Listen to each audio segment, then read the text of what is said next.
Hey, welcome to this podcast. This is Jonathan Foust here, and I'm delighted that you have joined in. So, welcome, welcome, welcome.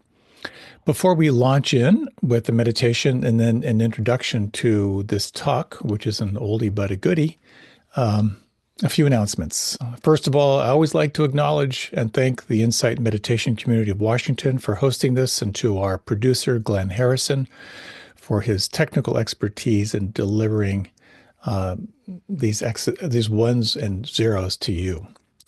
Also, a big thank you to Rita Moran, our mindful movement leader. If you'd like to join Rita for mindful movement before this class, you can check out the link for her Zoom class on my website or on my Facebook page. Also, just to let you know, I have a newsletter, a monthly and a weekly, if you're interested. And also, just thank you for your support. This is all offered freely in the spirit of generosity, in the spirit of Dana. The essential teachings are that there shouldn't be a price on these teachings because they're priceless. So they're offered freely. And if you feel like supporting me, thank you. I appreciate that. And finally, in terms of shameless promotion, just a reminder, the countdown is on for the Year of Living Mindfully program that starts in September. Applications are due June 1st. It's primarily a DC-based program, although I am looking at doing a remote option for a small cohort. So it's a year long of practice that's about sustaining attention on compassion and kindness and mindfulness for the whole year and doing it in relationship with other people who want to do the same thing. It's an amazing ride. This is the 11th year I'm offering it. So you can find that link on my website as well. Okay, I think that's it for shameless promotion. The topic that we're going to dive into is on the art of yes. What does it mean to consent to whatever's happening? So, without further ado, let's take the next 13 minutes for a little Zen pop quiz meditation. You might first take a moment just to check in with your body and sense how it might need to move or stretch. Are there any little alterations to your posture that might help you to settle in? And what we're focusing on here is present moment awareness. And perhaps the most reliable doorway is turning your attention to this whole realm of feeling and sensation. There are five doorways, actually six according to Buddhism. One doorway is to open your attention to sound. And just take a moment just to notice 360 degrees, all the sounds around you.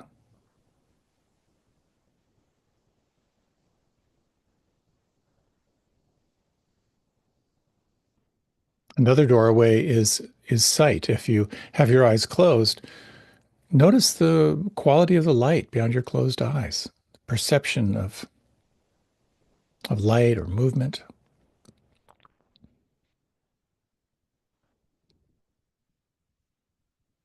Yet another doorway is the doorway of feeling, and you might just sense externally air against your skin,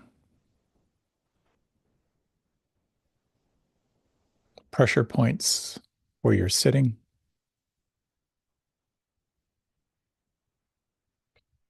And then internally, this whole realm of pressure, warmth, coolness, tingling, pulse, vibration.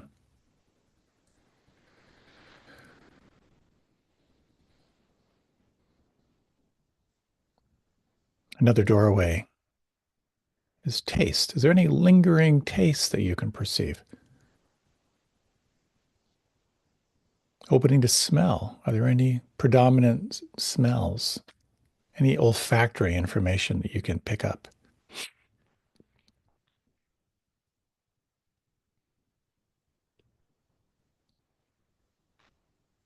And you might think of the brain as a sense organ as well. Just feel this internal computer that's taking all of this raw data,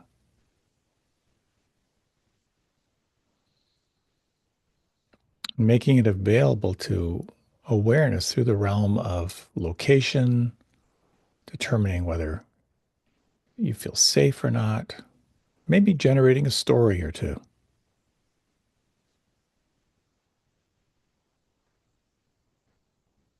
And in this realm of feeling, of sounds, of sight, of touch, taste, smell, cognizing,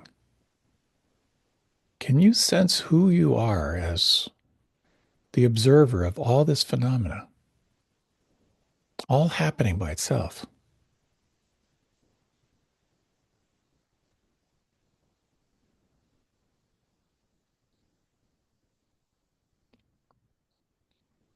Can be very helpful in this practice to become ever more aware of the senses. And one way to do that is by consciously softening and relaxing. The more you relax, the more you'll feel and the more you'll notice. So you might just feel right now all the muscles of your face from the inside out, the forehead, little muscles around the eyes.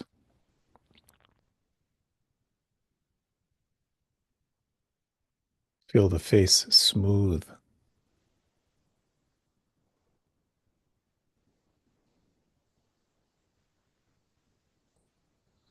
If you feel and relax your tongue, relax the jaw, just track this inner felt shift into deepening relaxation and softening.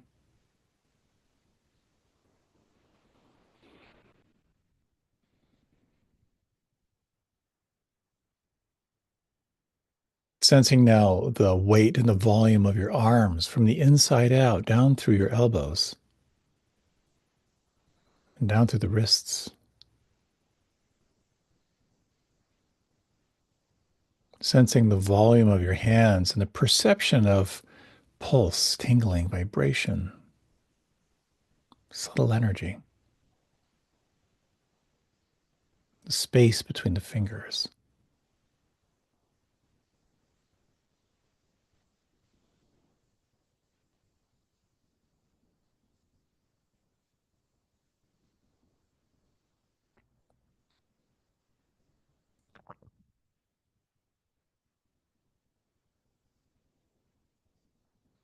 You might bring your attention to your belly and notice how, as you soften the belly, there's this natural movement, sense of the belly rising on the in breath, falling on the out breath. Over the next few exhalations, is it possible to soften even more on each breath moving out?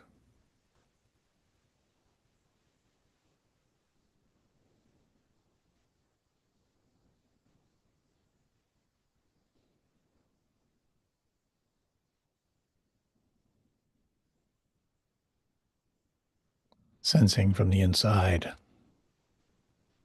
the length and the volume of your legs, down through the knees,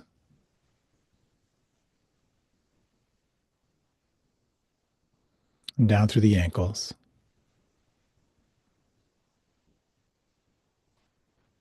and sensing from the inside the volume of your feet, tops of the feet and the toes, soles of the feet and the heels. Again, the perception of any pulse or tingling, vibration, subtle energy.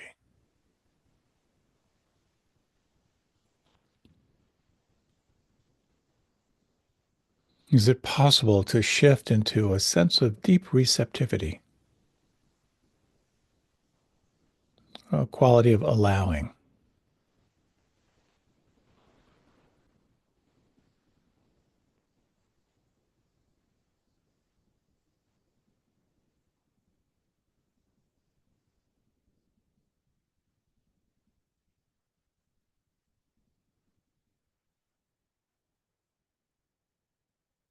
And you might now elect to turn your attention to one of these sense doors. It may be the feeling of the breath on the inside, or maybe the vibrations of the sounds right now. Maybe the tingling or pulse in the palms. For these next minutes, Is it possible to return again and again when the mind wanders to this felt sense experience of here and now, right at the point of contact with breath or sound or the feeling in the hands?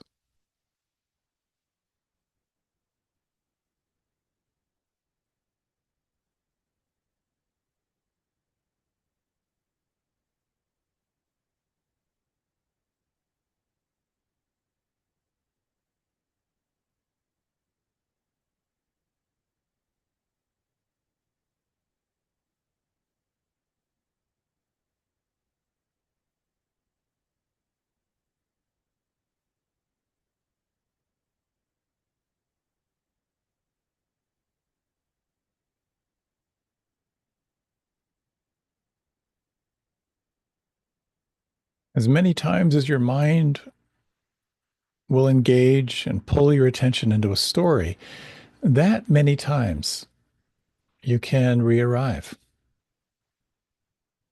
to again soften, relax, feel, and receive.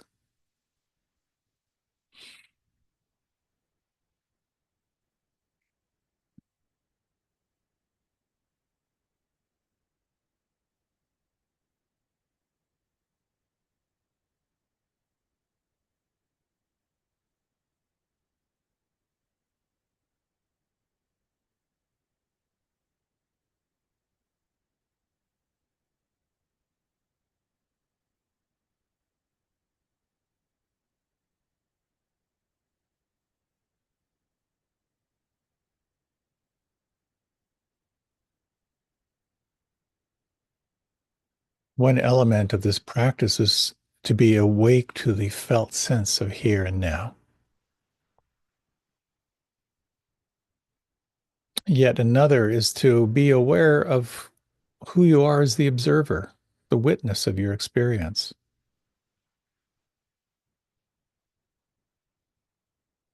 And yet another is to shift your attention from concentration and willful focus to a broadening and a widening of awareness, opening into a quality of allowing and letting things be. Is it possible to, in these remaining minutes, to expand your attention to the perception of everything that's changing? 360-degree awareness. And is it possible to be not only awake to what's changing, but to let things be, to let things flow of their own nature, deeply relaxed, at the same time alert and allowing?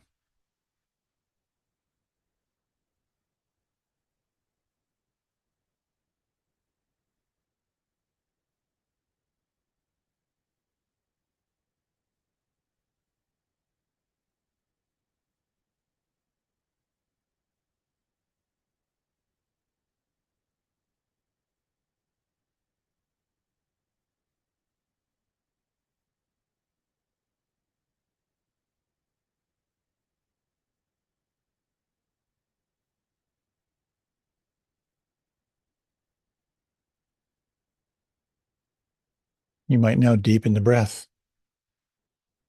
Notice the quality of presence and sense what may have shifted or changed over this last 15 minutes. And is it possible to welcome this moment, to say yes to what's here right now?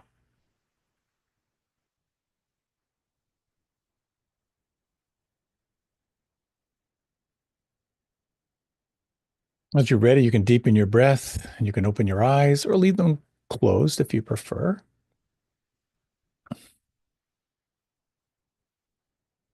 And welcome.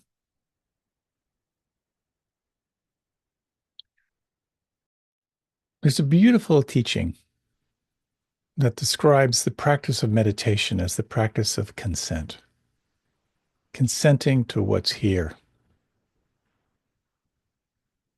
This following talk is on the art of yes. And it's about this practice of saying yes to life. However, there's an interesting element that sometimes you find yourself saying no to what's arriving. But every time you're saying no, you're saying yes to something else. That's the topic of the following talk. I hope you enjoyed this talk. It's got some pretty wild stories in it. This was from a few years back. Blessings in your practice. Wonderful to be with you, and best wishes. There's a men's group. It's called M3. If any guys out there looking for a kind of a supportive group, it's Men Meeting for Meditation, M3. And it's a very cool group of guys. And they have what they call, when they have their sharings, they talk about their AFGOs.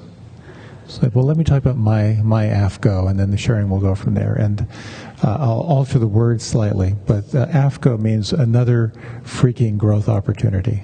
So,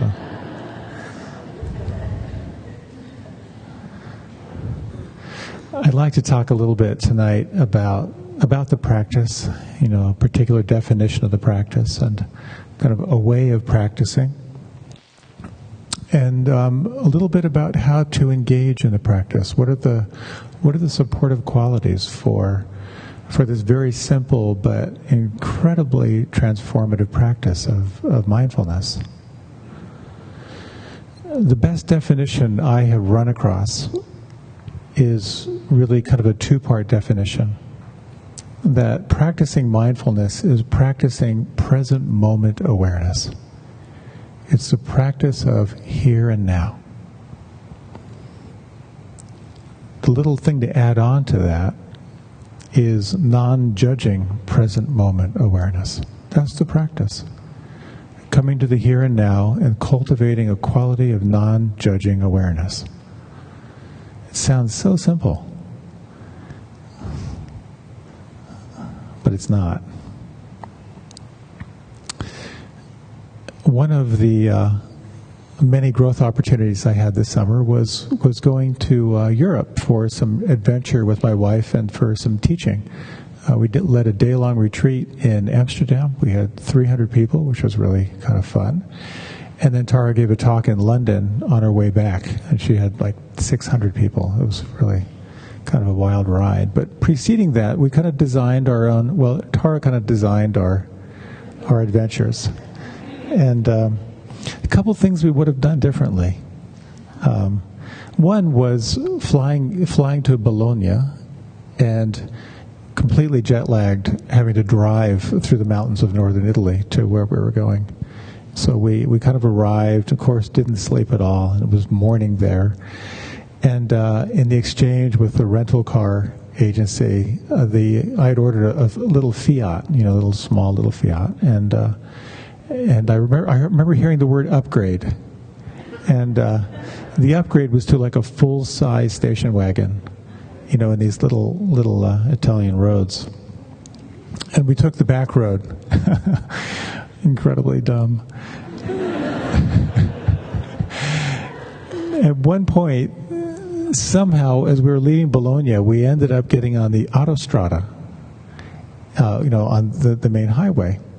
And then we had to exit from the autostrada, and we ended up in a toll booth that wasn't manned, but you had to figure out how to pay whatever you had to pay. And of course, I don't speak any Italian, and we're getting more and more desperate because there's a lineup of cars behind us. And I pushed the information button, like the help button, and his voice said, "Of course, that wasn't any help." So that was the beginning of our growth opportunity. There, figuring that one out. We had to get out and talk to the people behind us, and it was really, really kind of crazy. Another time we were hiking on a kind of a mountain trail. We were told, oh yeah, there's Sommo Colonia is this high hike up and through the hills, but the trail wasn't really marked. So at one point we're hiking through this chestnut forest and suddenly there's no trail. And what I found was, over the days, even while we were on vacation, I was getting more and more anxious. And I didn't realize until I was meditating. A couple of days later, we were in Florence, and I was just sort of kind of watching my mind, and I just saw how much I was anxious over the next transition that we had to navigate. And this little voice kind of appeared in my head that just said, all you have is now. And I just thought, well, let me contemplate that. All I have is now. And when I could just feel now, I could feel my shoulders start to kind of melt away from my ears. I was more aware of the sounds, and I became much more present. And that became like a mantra for me over the days of transition. In a taxi, realizing that the fee that we owed was rapidly becoming more than the money I had in my pocket to pay the taxi driver. All I have is now. It was a very powerful way of coming back. It was Mark Twain who said, the worst things in my life never actually happened. We spend so much of our time wrapped up in anxiety over what we're hallucinating might possibly happen in the future, or rehashing things from the past. And the truth is, all you have is now. And that is the essence of the practice. And it doesn't take much. Why don't we do a little 90-second meditation? If you like, you can close your eyes. And as you contemplate this phrase, all I have is now, what are the qualities of now that you can feel? This breath.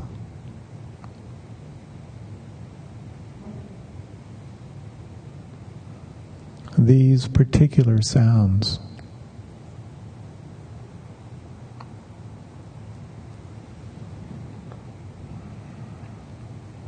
This matrix of sensation and feeling.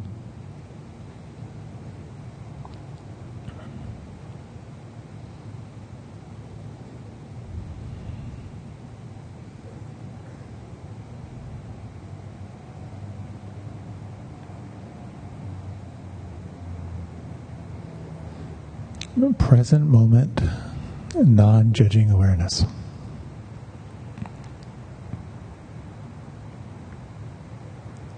And so as you're ready, you can let your eyes open, or if you like, you can remain with them closed, whatever feels best for you. So this is really the science of presence, about training ourselves to move from the cognitive, from the story, to the actual experience of what's happening right now. And from here, tremendous things can occur. Tremendous things can happen. Rather than being trapped, confined by this rational mind, which is comparing, judging, trying to figure things out, it can give you access to presence. It can give you access to relaxation. It can give you access to creativity. It can open up doorways to intuition, to insight. So simple and not at all easy. And of course, when you practice present, non-judging awareness, you become hyper-aware of how you're not present and how you're judging. That's the practice. It reveals all the ways that you are not here and all the ways you get lost and caught up in judging mind. And this is where the power of intention, the power of remembering can be so helpful. This breath-based meditation is called anapanasati. It's the awareness of breath. And the word sati means remembering. It means remembering the breath. Remembering presence, remembering here and now, about waking up out of the dream of our hallucinations. So how we turn to meet the moment determines the quality of our experience. And I know many of us are here are familiar with the teaching in practice around saying yes to your experience. Father Thomas Keating describes meditation as the practice of consent. You're consenting to what's happening. And that can be a very challenging practice, but it can be quite transformative. So I had an opportunity to practice saying yes. Part of our adventure this summer was in Tuscany and Florence, and then on Sardinia. And it was a beautiful, beautiful country and really wonderful people. The challenge for me, of course, was kind of going to a country where I don't speak the language. It reminded me when I do speak French, but when my parents back in the early 70s bought a Volkswagen camper when my father was on sabbatical and drove all through Europe. And I remember my mother telling me how in her very rusty French, the car broke down, and she went to a garage, and she told me what she said to the mechanic, and what she said was, "My car is ill. Can you heal her?" So part of the challenge of going to a country where you don't speak the language is you sound like a drunken 2-year-old when you try to speak the language. So Tara and I were invited. We were staying with friends in a little town called Banay, which was up overlooking the beautiful Mediterranean. Tiny little village. There are really no other non-Sardinians there, really. And we were invited to this to a Sunday meal with friends of theirs. And it was like the perfect movie set. We're in this incredible, beautiful nature preserve and looking out over these mountains. And we were the only ones who didn't speak Italian or the local language of Sard. And one person spoke French, and we kind of figured things out. But the meal was phenomenal. It was all vegetables from the garden. The wine was made by one of the people in his vineyard where he learned from his father how to make wine, and the grilled sausages were from a boar that he had killed in the mountains around there. And I mean, it was an amazing meal. Went on for about 6 hours, and then they broke out the specialty, and it was in a plastic bag. And first, I remember I had this sense of like, wow, who just took their boots off?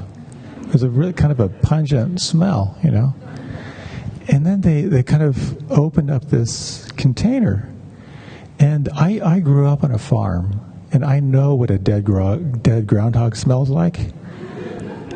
It smelled like dead groundhog, and this was a real specialty. It was cheese, but a special kind of cheese. It was sheep's cheese. And they consciously allow flies to lay their eggs on it. And then the eggs hatch. And so they described them as, just little worms. It's okay. I don't eat dairy products. I haven't for decades. And so handed to me on a piece of Sardinian this white cheese. So the question was, what do I do? Do I say yes or do I say no? And given the circumstances, I said yes. So I looked at this thing, and here are these little white worms adjusting to the sunlight, kind of looking around.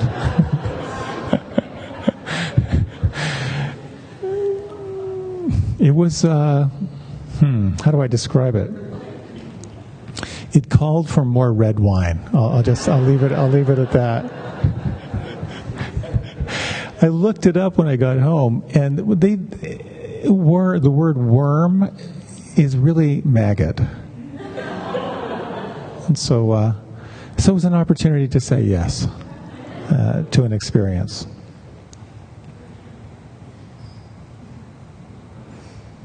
I found out later as well when I looked it up on Wikipedia that they won't eat it if the maggots are dead. That means it's gone. But if the maggots are alive, go for it. Yeah. Okay.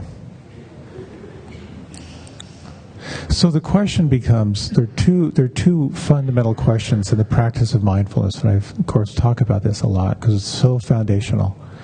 The first question you ask yourself in any given moment is, what's happening right now?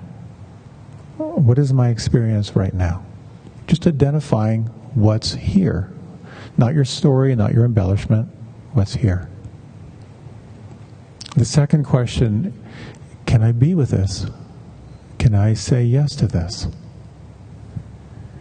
Sometimes we can't, and that's okay, and I'll talk about that in a little bit. But I thought it might be interesting just to do a short reflection on this. If you like, you can close your eyes. And you might bring your attention to something today or in recent days or recent weeks that has been troubling for you or challenging or irritating for you. And just something on a scale of 1 to 10, maybe like a 4 or 5, not your big life trauma, but just something that's been challenging. And you might just take a moment to sort of imagine that. If you can't think of anything, you can sort of make something up just for the exercise. And then explore what it's like to say no to it. No. What's that like inside to say no?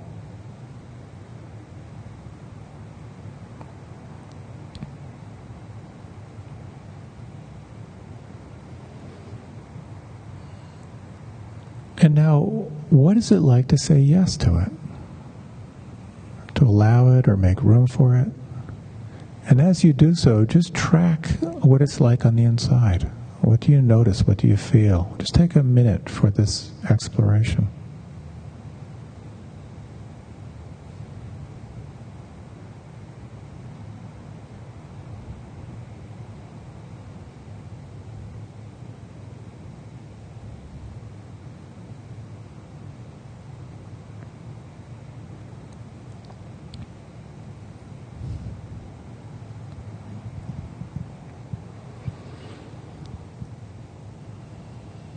And the sense of saying yes can simply be an allowing or making room. So if you like, you can deepen your breath. And when you're ready, you can let your eyes open. Sometimes I find saying no has got a quality of kind of a hardening or a tightness. Anyone experience that with a no? And perhaps you may have noticed that with the yes, there was kind of a different internal quality. Perhaps maybe a softening, a little bit more of an allowing, a little bit more space, maybe. Did anyone find that saying no felt better than saying yes? Yeah. So it's important to acknowledge that. There are times when no is actually a very, very healthy response, and that's just what arises. And I want to talk a little bit about that, because sometimes when things arise, our first inclination is to say no, but when we really sense, can I be with this? Can I really just be with this? You do find that there's some capacity to allow, to make room. And sometimes in our experience, we sort of have that sense of, can I be with this? And there's just a very organic sense of no. Now's not the time. Or you may find there's a certain, almost like an empowerment that happens in saying no internally. So it's important to kind of acknowledge that. We often talk of this acronym of RAIN, for those of you who might be here for the first time. The acronym RAIN, it can be very, very helpful. The R stands for recognizing or realizing what's presenting in the moment. The A is an inquiry into accepting and allowing, kind of making room. And the I is about investigation and intimacy, really turning your attention and actively investigating what's here. And there's certain technologies and ways that you can investigate. And the N is sort of the end of the equation, when you can recognize, allow, be intimate with your experience. The N is sort of a sense of non-identification. And with that is sort of like a letting go, of the potential of letting go. When you begin to practice present moment non-judging awareness, you begin to notice how you're not present. All of your conditioning that takes you away, all of your anxiety, all of your fear, all of the ways your mind is hijacked.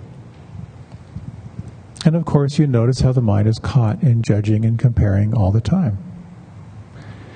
And also, what can arise sometimes in practice can be undigested memories, particularly in intensive practice. But there's material that is not integrated that comes to the surface in this practice. Sometimes it can feel too much. The conditions may not feel right to really be with it. So the practice is not about saying yes to everything that arises. But it's really sensing, can I be with this? And oftentimes, you may find another time when the conditions are different that you can be with it. When you have more energy or more concentration or more of a sense of support. So this is not a practice of just bulldozing into our experience, but really sensing how compassionately you can be with what is here. How intimately you can hold your experience and sense, how does this experience want me to be with it? This is where your practice can take you to a very transformative quality of how you're holding your life. So inevitably, trauma, undigested experiences can arise in this practice of meditation.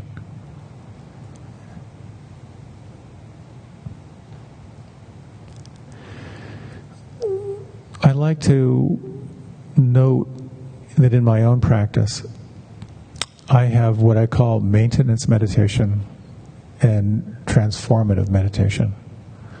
The maintenance meditation is what I do on a daily basis that sort of assures my nostrils are going to stay above the waterline. It's just sort of that practice that I do for maintenance.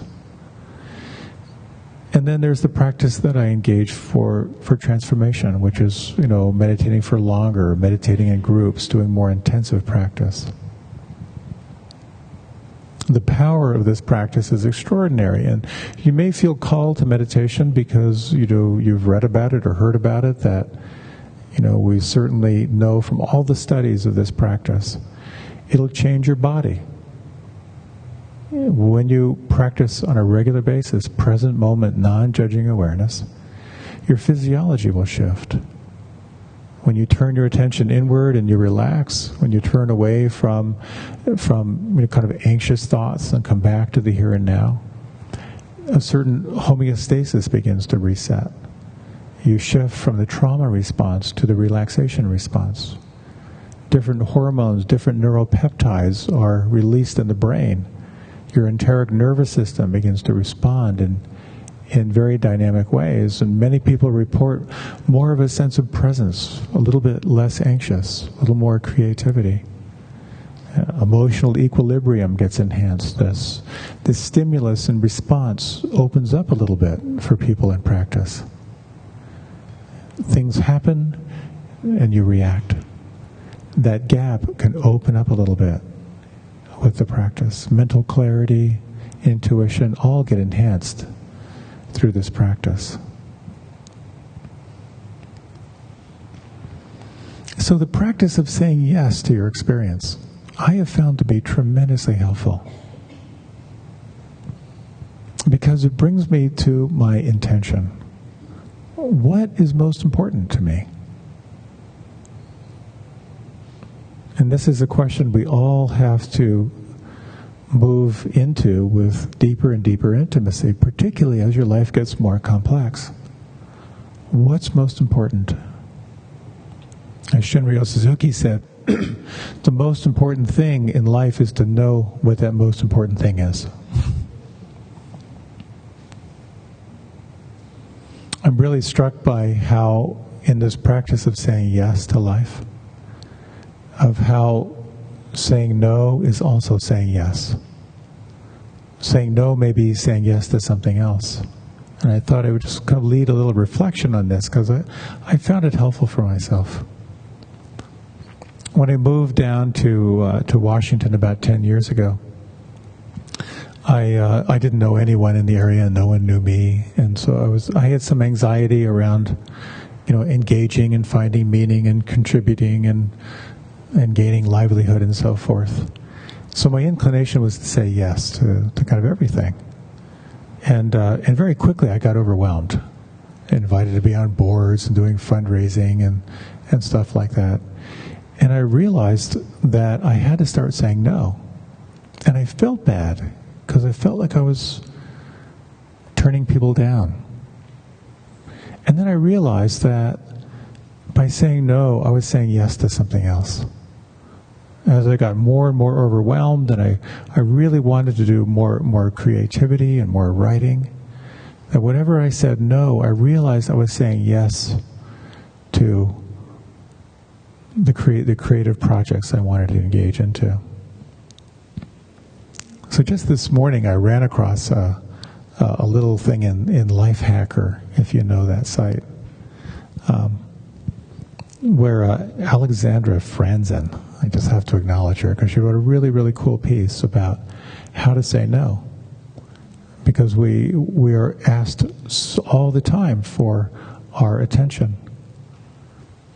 I had a conversation with Jack Kornfield a number of years ago, and as you may know, he's incredibly prolific in terms of what he's turned out. We know his books and so many projects he's engaged into. And at the end of a month-long retreat, he and I were talking, and I was feeling anxious about the next thing. I was in a big transition in my life. And he said, what I've noticed is that if I do not have a clear personal intention, I start saying yes to lots of little things. And suddenly I'm supporting everyone else in their life, but I've lost touch with what's most important for me. So this little formula, and I'll put it in the email. It's like a little form letter. That when someone asks you for something, and sometimes have you ever had the experience of someone asking you for a favor and you really don't want to do it, and you're actually feeling maybe a little resentful, because you feel you have to say yes. So this is just a little formula that says, "Dear so-and-so, thank you for your note. I'm so happy and proud of what you're doing. And I'm happy to be invited, but I have to say no because XYZ. But I'd love to support you in a different way." And then you offer an alternative of how you might be helpful and wish them well. It reminded me of a good friend of mine who was starting a new company, invited someone on a board to join his board. It was a real stretch. And he got a response from this person. And he said it was the most inspiring rejection letter he'd ever gotten in his life. And basically this guy said, "I'm so pleased and honored you would ask me to be on your board, but I have to say no, because I'm so excited about how we can transform education in this culture through this nonprofit I'm developing." And when he read that, he felt so inspired. So the practice of saying no is really a practice of asking yourself, what is most important to you? What is it that you're saying yes to in your life? And this really leads to how to cultivate present moment, non-judging awareness in your life. When you know what you want, then there's a question of what are the steps that you can take that will support that? One of my favorite lines is that enlightenment is an accident, and meditation makes you accident prone. You know.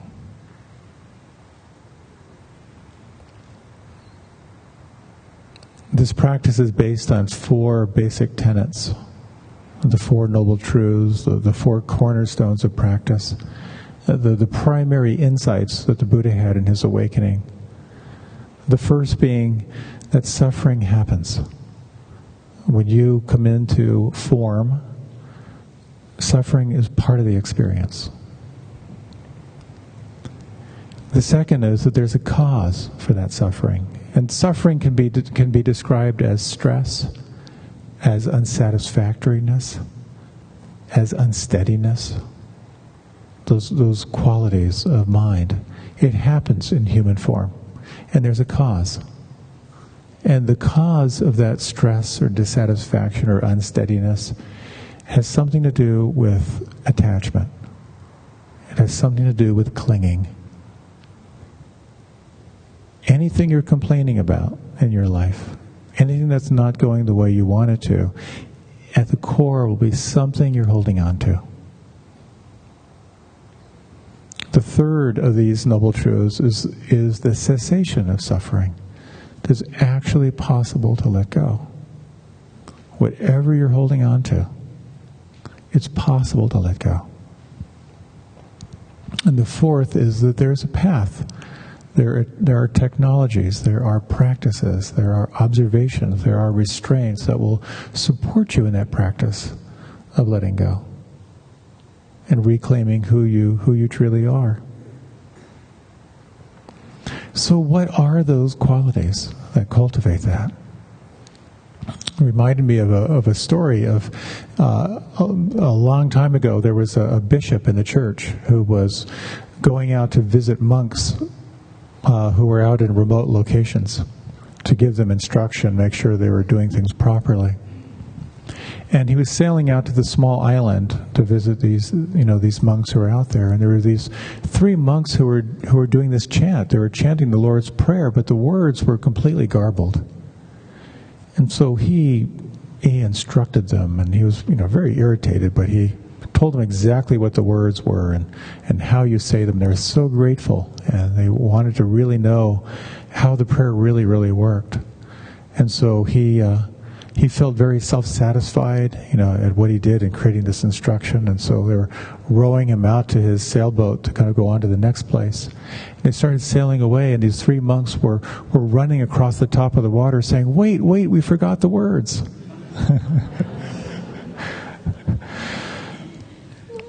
So form only goes so far. The essence of the practice to me is sincerity. No matter what you practice, no matter what technique, no matter how long, it's the quality of sincerity that you bring to being present and cultivating this quality of non-judging presence.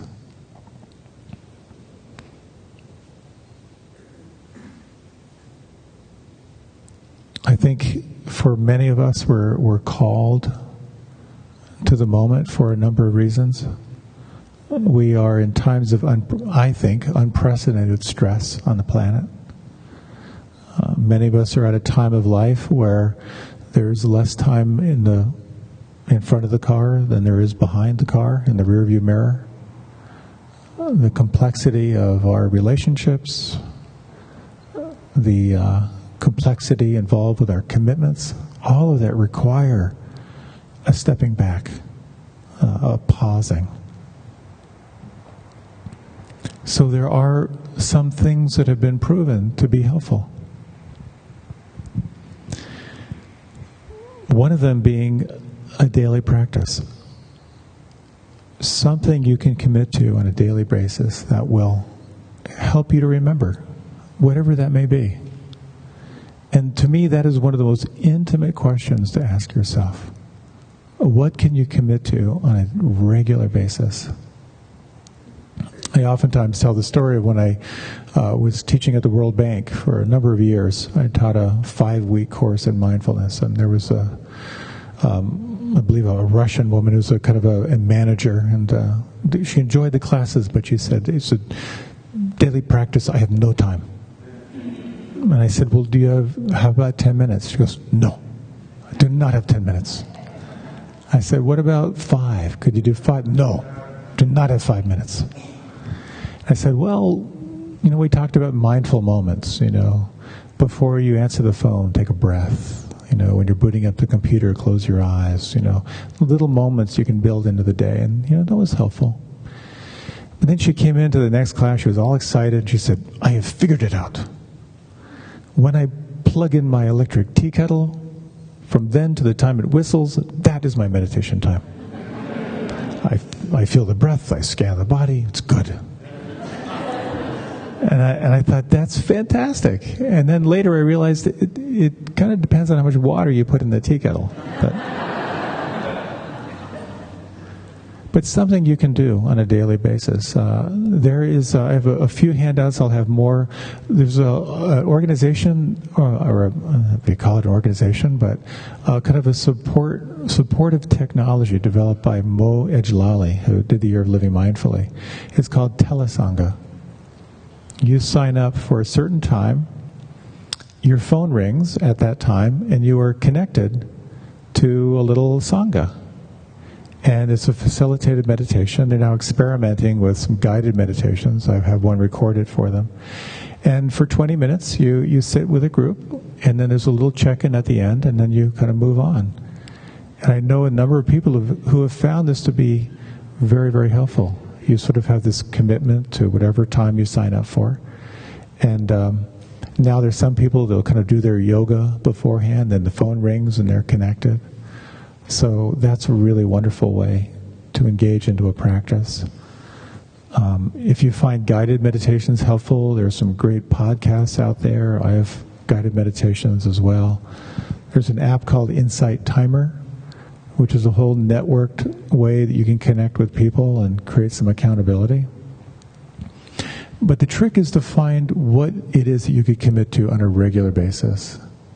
And it's always good to start with a smaller amount of time and then build the habit and see how it grows from there.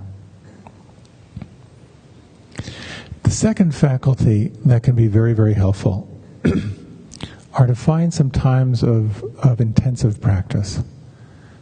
Times when you can step away for a day-long retreat or a longer residential retreat. And in those experiences of really going deep into intensive practice, it will inspire and inform your daily practice in sometimes very, very powerful ways.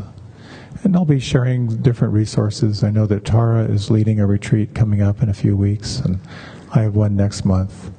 But there are other resources that are available. To think about some time when you could just give yourself some time to really just dive in, to step away from your habits, step away from all of your, to step out of the rut into some non-traditional practices can be very helpful. And the third thing, and this is maybe the most important thing that can support you, is to be around like-minded people. You may find, as many people do, meditating in a group is a little bit easier than meditating alone. There's something about kind of the group collective that can be helpful. It's harder to get up and walk out of the room when you're surrounded by other people. Finding someone who you can talk about your practice with, that is so helpful. I know I've shared this before, but I read this study that said, you take your 5 best friends, average their income, and it's probably your income. When I read that, I thought, I need wealthier friends. But we tend to gravitate toward people who are like us. So if you can find other people who are inspired about their practice, if that's what you want, you'll find it to be very, very helpful. Just like when you want to work out and you have a workout buddy who's going to shame you into practicing or inspire you into practicing. That can be very, very helpful as well. So over these weeks with our Monday night class, we'll be exploring different forms of practice, and we'll be talking about different aspects of the practice. But what interests me the most is what I think of as pragmatic Dharma. Like, how do we apply the teachings in a way that really makes a difference? With all that's going on in the world, it seems so important, more important than ever, that we each find a way to stop and pause and to find what that is inside that nourishes us. And this practice, as far as I can tell, is one of the most effective and efficient ways to do that. So I'm very happy and inspired to be sharing this time with you, and I wish you well in your practice. If there's any way I can be of support in your practice, please feel free to let me know. I did want to mention a few things, just a few announcements before we close, and we'll close with a short meditation. The first is, as I mentioned, Tara's got a workshop or a day-long coming up on the 27th. I'll include some information about that in the mailing. Also, Donna is doing a study about meditation as a useful tool for parents of children with disabilities. If you would like to speak to her, if you could stand up just for a moment, and she'll be at the back of the room, and we have tea afterward. If you know of anyone who might be interested in the resources and the exploration, that would be really, really cool. Also, there is a study happening. If you are a long-term meditator, this is just for long-term meditators, there's a very interesting study at Johns Hopkins exploring some pretty wild stuff with long-term meditators. I'll leave it at that. But if, well, just to mention, I'll mention it briefly. It's actually exploring the effect of psilocybin on long-term meditators. If you're interested or intrigued about it, I'd be happy to talk about that with you afterward as well. We have tea and cookies and things like that afterward. Please feel free to come and stay. And just a kind of a final word about kind of the structure of the class is that the classes are offered in the principle of dana. The word dana means generosity. And it's an offering that I find really quite inspiring. In the Buddhist traditions, the teachings and the practices are considered priceless. So they're not offered for any set fee whatsoever. And the practice is really based on generosity. The teachings are offered freely. And there's an invitation for you if you would like to support the teachings. And the most important thing to me is that this class and other classes that are offered in this tradition mean that no one is ever denied access. And that's very, very important to me. This is kind of an open space for anyone who's interested. So your donation supports the church and all of their support here. It also supports IMCW and all the work that they're doing in the world. And as I like to say, it supports me and my lavish lifestyle as well. So I thank you for your support. Also, you can sign up in the back if you'd like to be on the mailing list as well. Why don't we close with a short meditation?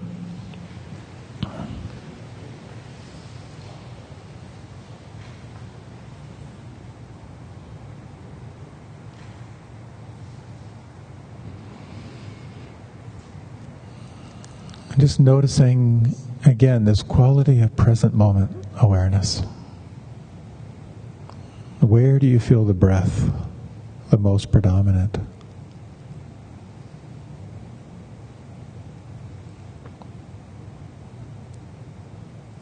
And feeling the texture of the air against your skin, the sounds around you.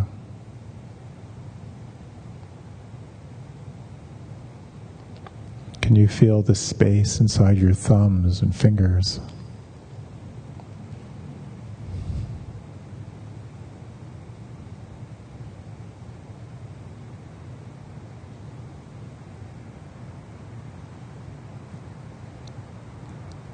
We'll close with a short reading by Bokonan. Life is a garden, not a road. We enter and exit through the same gate. Wandering, where we go matters less than what we notice.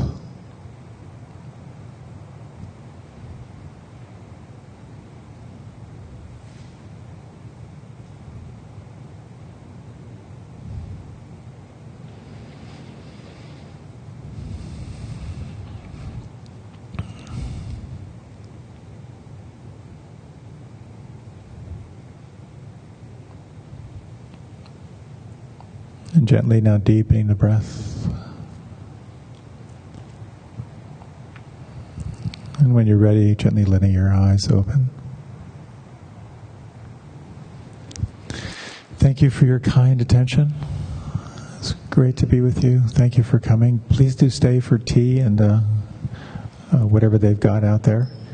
If you have any questions about practice or any resources and so forth, I'll be around for a little while. Have a wonderful night and enjoy your week.